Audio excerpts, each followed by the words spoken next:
Thank you very, very much. It's good to be home again. It's been a long time, and you know what's great? Seeing a lot of my mentors and teachers. My faculty advisor, Dr. Afses, from medical school days is there, and a lot of the faculty hasn't changed. And I cannot tell you how honored I am to come back and honor Tom, who helped train me. We're going to talk a little bit about surfactant dysfunction, something I've been working on for the last 20-odd years of my and I think we should, again, remember Tom was the director of the Falk Surgical Intensive Care Unit between 1983 and 1993.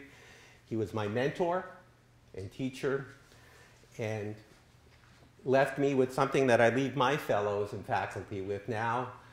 He taught me that the sacred question of medicine is why. Why does this happen? What's the disease process? And why do we have to do this? And has led to a lot of my research work because I have no conflicts of interest. I'm giving a physiology lecture. So mechanical ventilation, as you all know, when you go to the ICU, medical ICU, surgical ICU, neuro ICU, burn trauma ICU, is the #1 supportive modality that we use. If you're not on the ventilator in a modern ICU in 2015, they're probably transferring you to the step-down unit in the floor. That's the pressure we have for ICU beds throughout the United States and throughout the developed world. So mechanical ventilation is the keystone in our therapy, but yet, even in 2015, the understanding of the physiology of mechanical ventilation. And the question, again, goes to the question why. We put people on the mechanical ventilator, they don't get better. Sometimes they get worse. And we're going to talk a little bit about the physiology of mechanical ventilation because in 2015, our understanding of the pathophysiology is still poorly understood. Basic concepts that we should know and discuss at the bedside have been lost. You know, Tom was one of my first mentors, and then people are very lucky in their medical careers, and any young people that are here, any of the residents, medical students or fellows should realize that we're all lucky to have great mentors, as I had Dr. Afses, Dr. Iberti, but as a young attending, I developed a relationship with Dr. Professor Lachman in Rotterdam, the Netherlands, and I did graduate work there on lung physiology, and we developed a 20-year collaboration which led to a textbook on the pathophysiology of mechanical ventilation. We'll talk a little bit more about Dr. Lachman and some of his contributions, but we do realize that mechanical ventilation does bad things to people. We treat a disease process. Obviously, we need to treat people with mechanical ventilation, but mechanical ventilation also inactivates pulmonary surfactant, which is kind of the core of my talk. It increases alveolar capillary permeability, and you can get a washout of surfactant.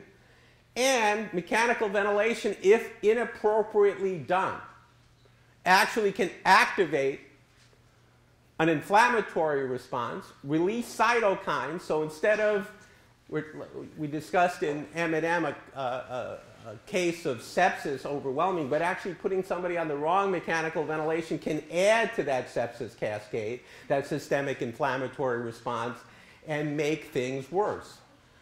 Because ventilation, even though it's a supportive thing on the lung, can affect bacteremia, inflammatory mediators, and actually modulate conditions in the liver, the guts, the kidney, and we're going to talk about how important the lung immune response is in taking care of patients. We all have seen this slide in the New England Journal, in textbooks, what have you, about ARDS, which we know and we understand is a lung inflammatory cascade response. But actually, some of the things that we do in mechanical ventilation can actually cause a modulation of cytokines and activate alveolar macrophages to release these substances and actually make the response worse. So, as I said, understanding basic physiology is going to be the keystone of management in ICU therapy. All right, tidal volume. You know, when you get an old guy like me with no hair coming up here, who is a product of medical school from the 1970s, which is not that long ago, we used to ventilate people with 10 to 20 cc's per kg in the intensive care unit when I was a resident, you know. Do we do that now? No. But we were doing it until about 5 to 6 years ago when ARDSnet came out. We were ventilating people to 10 to 20 cc's, and they did a big study comparing 5 to 7 cc's per kg, quote unquote, low tidal volume mechanical ventilation, to 10 cc's per kg, which was idiotic because we've known that all mammals, as normal physiology, ventilate at about 6 to 7 cc's per kg. First identified,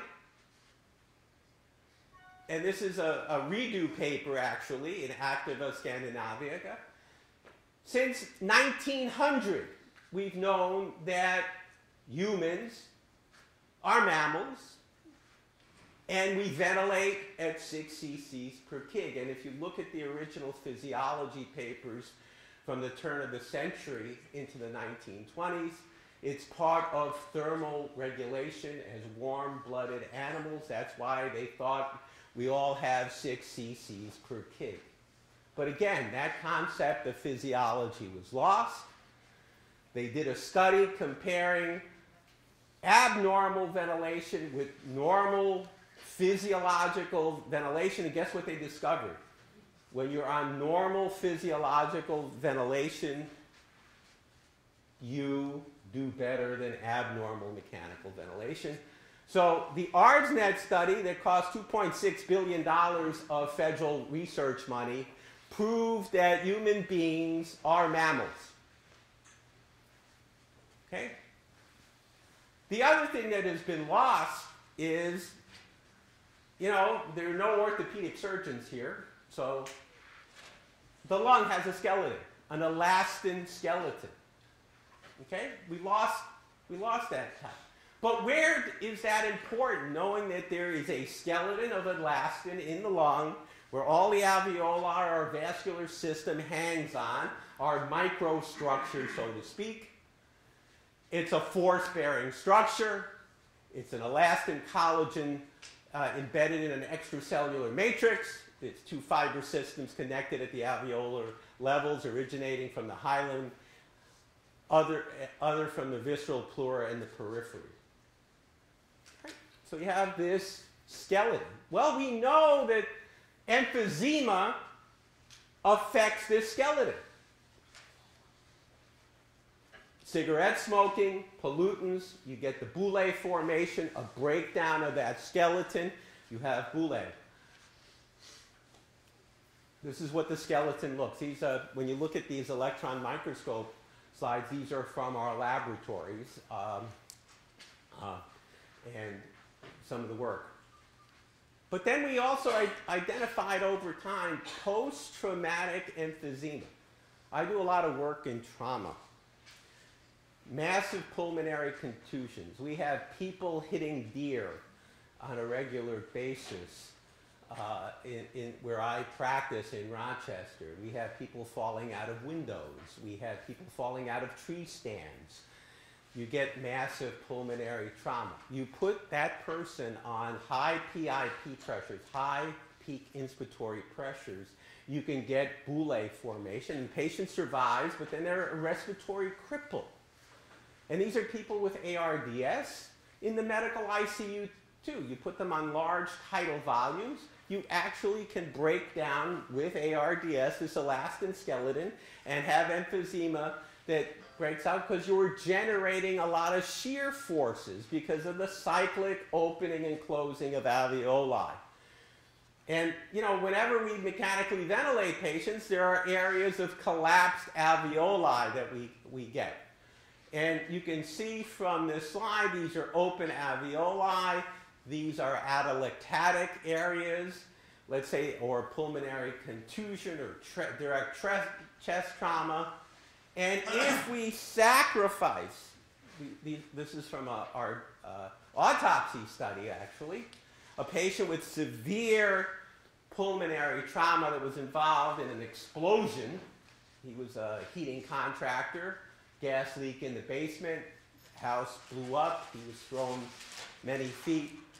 But our orthopedic colleagues can tell you, what do they see? A fracture line. And if you saw CT scans of this patient 2 weeks after he was in the ICU, he had massive pulmonary emphysema and succumb. Okay? Then we go even more, we delve into the physiology of the lung and enter the realm of surfactant.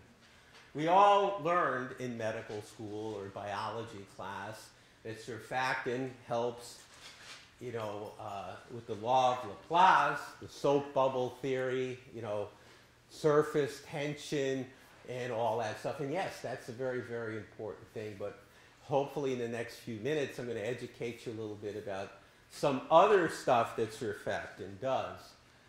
We know that pulmonary surfactant was initially identified as a lipoprotein complex that reduces surface tension at the air-liquid interface of the lung. Okay? That ability to expand the lung. We grew up in our professional education with some photograph like this in one of our standard textbooks of a surfactant layer affecting surface tension.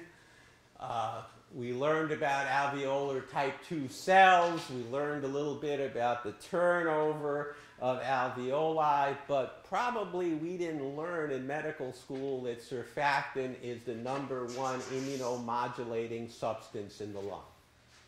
It actually protects us because, as you know, the lung is the largest immune organ we have. Because everybody in this room, if we didn't have an immune system in our lung, would be the boy in the bubble, you know, so-called movie from the 1970s. There's dust mites, there's bacteria, there's viruses here from people coughing, from walking in the halls of a hospital. If we didn't have a very active immune system, we'd all have overwhelming infection and die.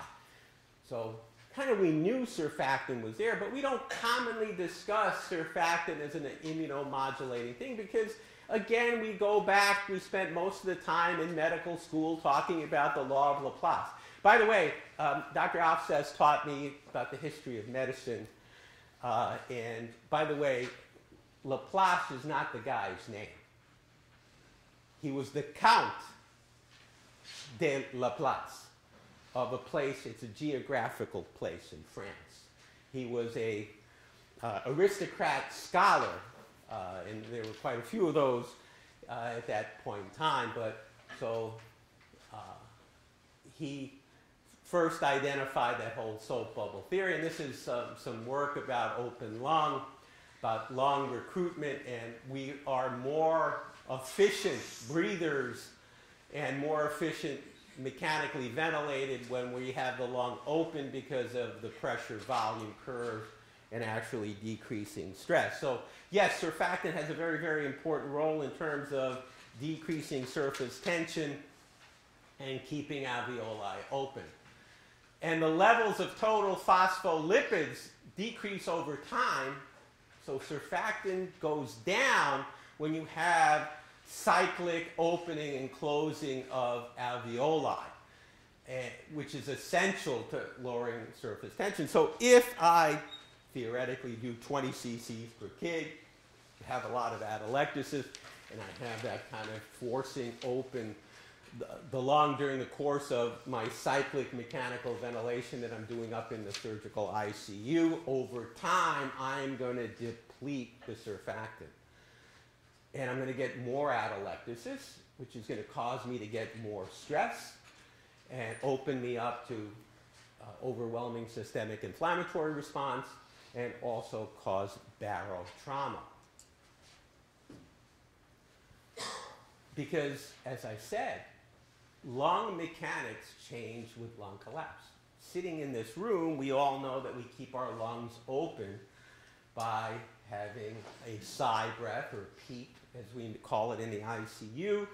And that was first observed in the 1960s at Columbia University when somebody filmed medical students falling asleep in the lecture hall who were taking a super deep breath. And of course, it was, you know, in those days they had the gigantic TV camera in the front, and they did not have, you know, these micro cameras that are here. So again, we go back to shear forces. Surfactant affects those shear forces, and we understand that atelectasis is very important in our therapy because atelectasis obviously is going to affect gas exchange, VQ mismatching, what have you, and affect our blood gases. But the cyclic opening and closing of these alveoli will deplete surfactant more and lead to further collapse through clumping. As we begin washing out surfactant and having a high turnover of surfactant, the actual molecule changes. This is, again, from our laboratory, the inside of an alveoli. This guy right here is an alveolar macrophage. Notice he has all his tentacles out, looking for virus, bacteria. Nice smooth surface, right? This is a normal alveoli, right? The next slide is an animal that was under a lot of stress. It was an animal with pulmonary contusion, put on high peak inspiratory pressures. Doesn't look smooth, and actually, if everybody can see that, do you see the clumping of the alveolar surfactant? Okay, leaving areas open, actual pores. So there can be transmigration here. And we know, historically, the earliest model of ARDS in a laboratory model is so-called washout model, where we actually wash out the surfactant physically with a soapy solution. That's how a lot of the original studies at lung physiology, ARDS, went historically, where we do a washout model. But we actually wash out our own lungs if we have inappropriate settings of mechanical ventilation. So surfactant inactivation, increased suction forces across the alveolar wall. We get high permeable edema, decreased surfactant activity through washout and clumping, which increases surface tension at the alveolar wall, which again leads to more suction forces, and it's a vicious cycle if we don't break the cycle by setting things. So, but the other thing that we go on, you know, now we learned that surfactant is very, very important in terms of lung mechanics and, you know, the physics of the lung opening and closing. But now we're going to talk about surfactant as the key to the immune response. Here we are in the laboratory. This is one of our postdoc fellows, now faculty member. And we're doing an experiment here. I don't normally wear a tie and sport coat, but I have another appointment over time. My laboratory is at the Charité, at the University of Berlin, and I actually have a faculty appointment at the University of Berlin, and they're a lot more formal in Germany, and I'm Oberstprofessor, and I love being called Professor, Doctor. You know, a lot of respect. We don't get respect. You know, like Roger Dangerfield, you get no respect, but here you get respect. And also, we started out doing research years ago in Holland when Professor was in Holland, and due to mandatory retirement in the Netherlands, even the Queen retires in the Netherlands. Professor Lachman, with his millions of dollars of both NIH and NATO research money, called up where he originally trained in Berlin, said, und is there a job there? And I have $8 billion of research money. So what happened was he got a phone call immediately. They invented a new title, which is Distinguished Lifelong Professor, and the last guy to hold that position was Virchow. Yeah, so there we go. And I got to tell you, the difference between the fellows in the United States, Holland, and Germany are hysterical, because, you know, when I argue with my fellows, they argue. In Holland, they kind of argue, but then you call up the fellows in Berlin and you say, I want such and such number of animals, and I need them by next week, and you get, Jawohl, Herr Professor, und it will be done. I like that. It's really good, you know. Surfactant proteins. All right. We all learned that surfactant is a soapy stuff in medical school. How many of us remember that surfactant also has proteins in it? And these proteins are very, very important because they are at the crux of the immune response in the lung. They're actually going to be very, very important. We have the SPD, SPA proteins, and these things are going to be very, very important because what they're going to do is they're going to grab the infectant and get it to the alveolar macrophage. And this is what the little guys look like. We have the MBL, we have the SPA, SPD, and the SPD, look at this guy. And these are what grabs onto a virus, a bacteria, fungi, and it's going to be very, very important in terms of these surfactant proteins in terms of our immune response. And here in this cartoon from one of something in one of the textbooks is the SPD grabbing onto a bacterium, getting it to the cell, and quite honestly modulating the whole response that the alveolar macrophage is going to have. This is how we fight pneumonia. This is how we fight lung infection. This is how I'm going to talk about how this may play an important role in so-called ventilator-associated pneumonia or nosocomial pneumonia.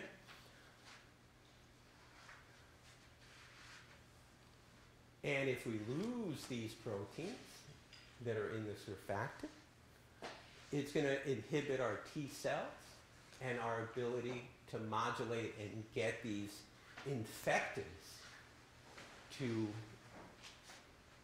be uploaded. The receptor sites that we're looking at are toll receptor sites, we think.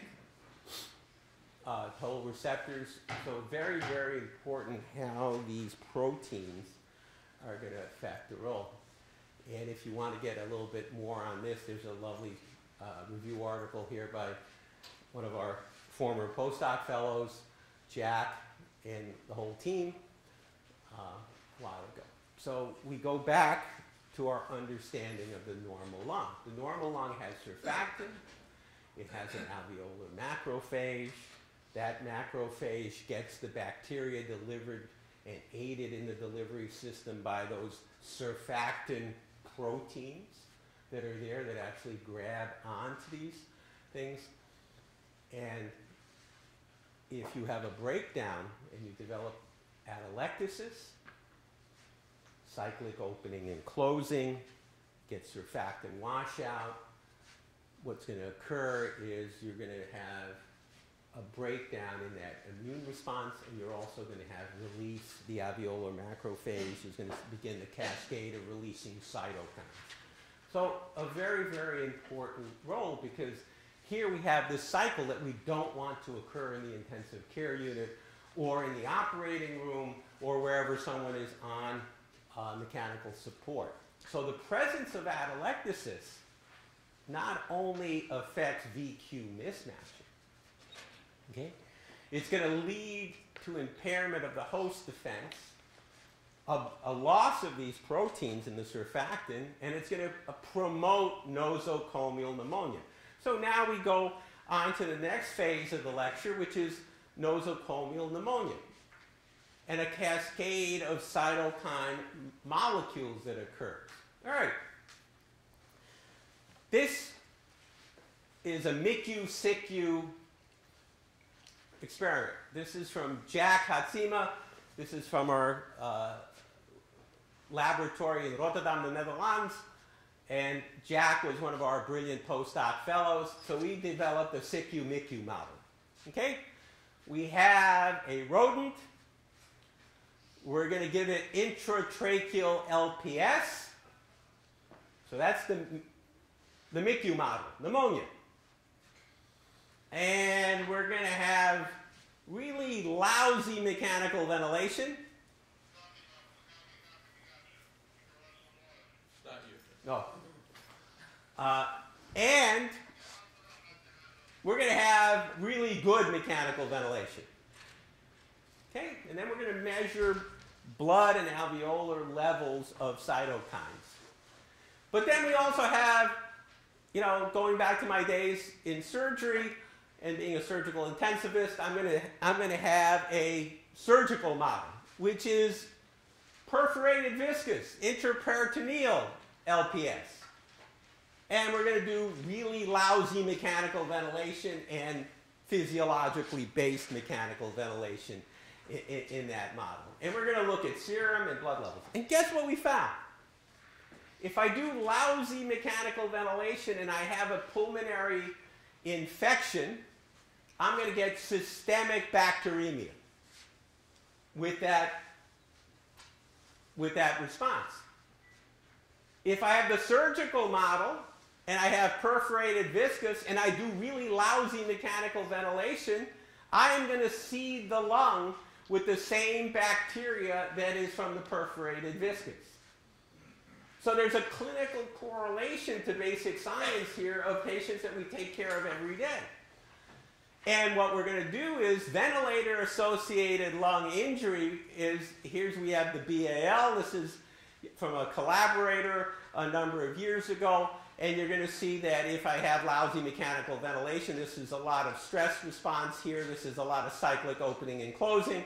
You're going to have a lot of immunomodulating cytokines in the lung. Marco Rinieri, a number of years ago, looked at this in patients, and he did a study comparing the then standard 11 to 10 cc's per kg, physiologically based or so-called low tidal volume mechanical ventilation, no PEEP, and looked at mortality, ventilator-free days, and noticed that physiologically based mechanical ventilation with lung recruitment had better outcomes. But also, in looking at these patient populations, realized that doing the lousy mechanical ventilation puts you at risk of renal failure. So possibly a tie-in to the patient up in the medical ICU who came in with pneumonia, who suddenly has multi-system organ failure, who has renal failure, that the mechanical ventilation contributed because it it multiplied the amount of cytokines being released. Not only did you have the cytokines released from the pneumonia, but also you had the cytokines being released from the lousy mechanical ventilation. And look at this. They also noted in patient populations that if you gave really bad mechanical ventilation, you increased the risk of hepatic failure. And I think we all know, as people who routinely take care of critically ill patients, that people die of multi-system organ failure in our intensive care units. So this is at the pinnacle of our ability to understand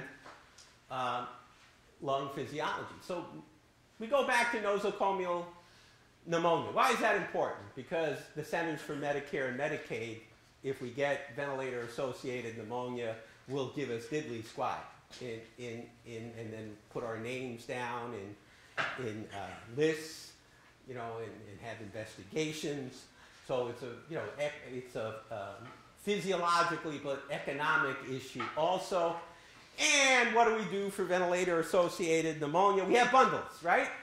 The Centers for Disease Control come up with developing bundles, head of bed up, suctioning mouth and subglottic area, mouth care, brushing teeth, oral intubation, antiseptic embedded, silver nitrate, endotracheal, hand washing gowns, low gastric volumes, humidification.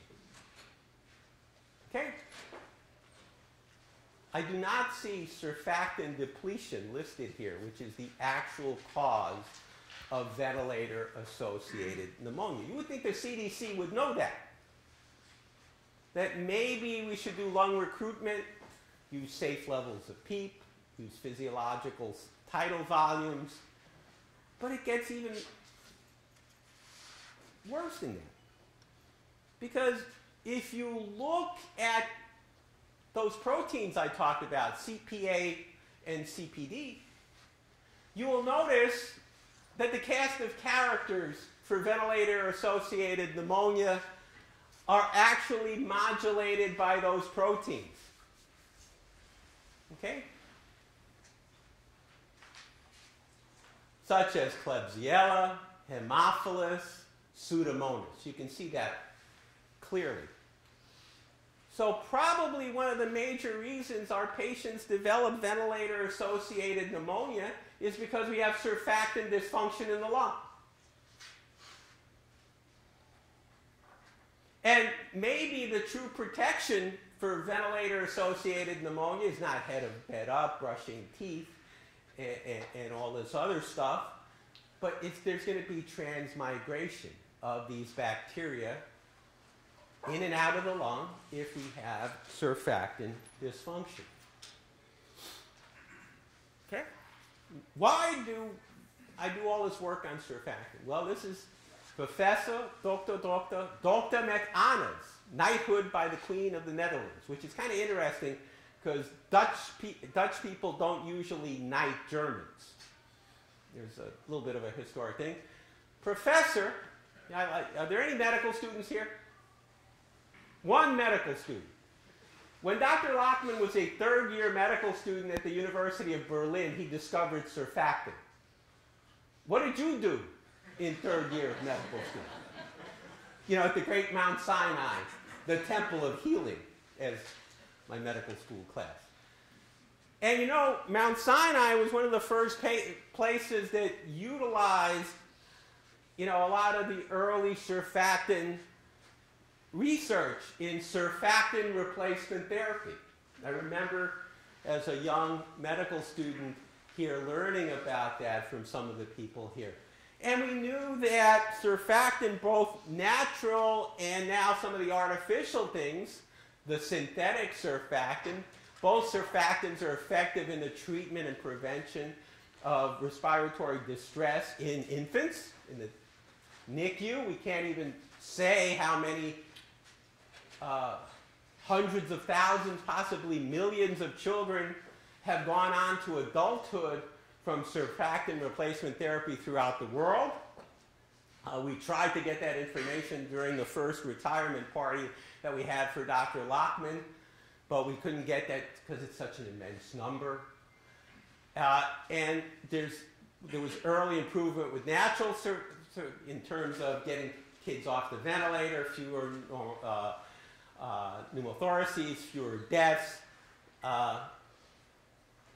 But for the last 35 years, we've tried surfactant replacement therapy in adult intensive care units. And it's been a dismal failure. Okay? So if we lose the surfactant in an adult, unlike the infant model where you can do surfactant replacement therapy as a bridge as the lung heals, there's no ability to do that in the adult, both with natural bovine surfactant or synthetic surfactant. We thought maybe synthetic surfactant would not trigger an immune response, but we know that it does because the neonate does not have a mature response. It doesn't recognize the substance as foreign. The problem in the adult in trying to do surfactant replacement therapy is the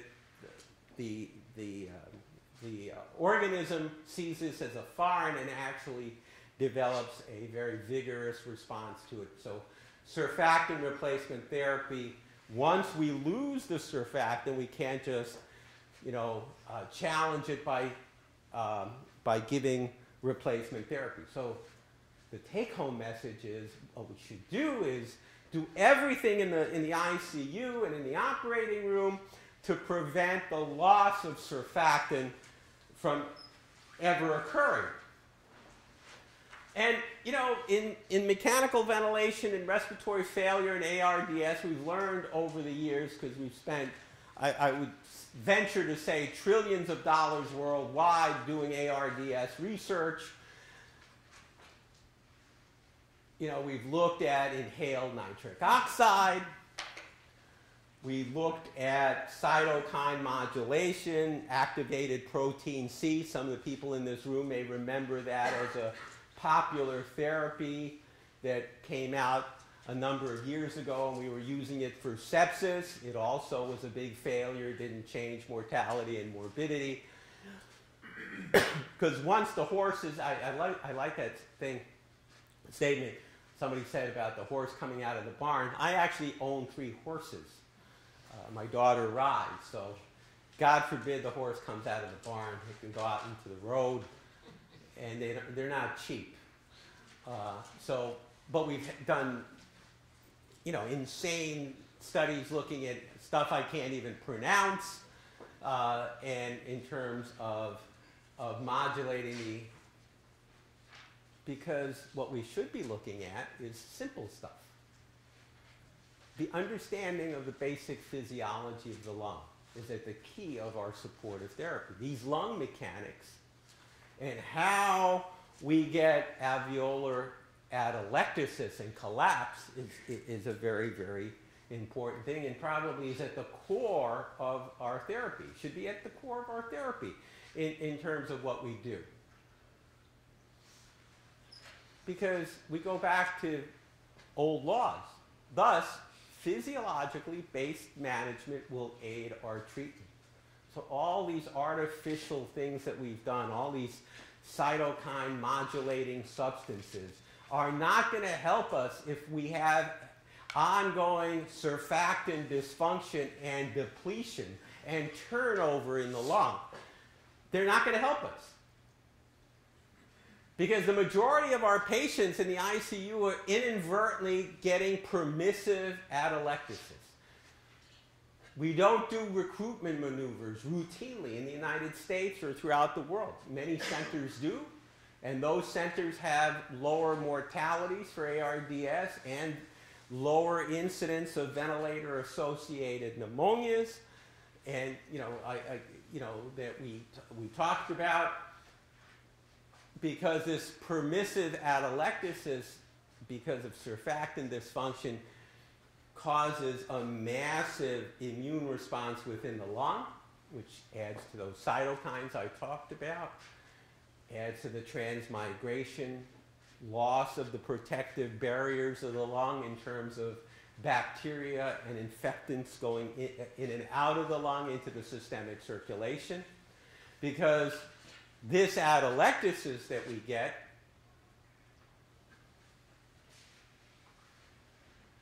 is the main culprit. We need to keep the lung at its, as close as we can to its normal physiology. We need to keep the lung open. Again, these are electron microscope pictures. We need the lung open. Okay? This lung has atelectasis, surfactant depletion, whereas this lung is open, normal, good gas exchange, because we want this open lung. We don't want this same animal model with open, that we want nice, healthy lung, versus if we go back and look at those areas of inflammation that other lung had this. We want to keep the lung open because this is the ideal situation in terms of our surfactant function. And again, many, many thanks for the invite back to Mount Sinai, which has changed immensely. I can't tell you how the neighborhood has changed. It used to be unsafe to walk outside. Now I notice there's Starbucks and designer places. And to honor someone who played a pinnacle role in my professional career, and again I go back to the residents and the fellows and the medical students in the audience, try to find that mentor, that guiding light in your career. And that was, to me, Dr. Iberti, who was a great clinician in his short clinical time, scientist, because I think people who stay in medical education and academic medical centers like myself have to be a clinician scientist. And then the third thing is a teacher, but he was also a friend. You know, Dr. Benjamin also served in that regard, as did some of the people in this audience. And I go back, it was great seeing Dr. Afses, who was my faculty advisor since first year of medical school, and led me to that path and actually forced me to go to Rochester. Okay? Great story. I was finishing up in the Falk intensive care unit, get a phone call from Dr. Afses' secretary. Dr. Afses wants to see you in the office. I thought I was in a lot of trouble. Okay? He goes, you're going to go interview up in Rochester. My friend Cy Schwartz needs a surgical intensivist. You're going to take the job. That's what we did in those days. And I guess it was a great thing because Dr. Schwartz has now become quite the mentor and teacher over the years in helping me. So we're very, very lucky that we go from one mentor to the next mentor and then on to the third mentor, because we not only should we become mentors as our careers progress, but we continue to get mentored by others who came before us. So again, it's such a great honor to memorialize and praise the work of Dr. Iberti, who contributed so much to the field of medicine and the care and to the outstanding ICU that is here at Mount Sinai, but also to the legacy of medical education, which I think he was the epitome of. So thank you again.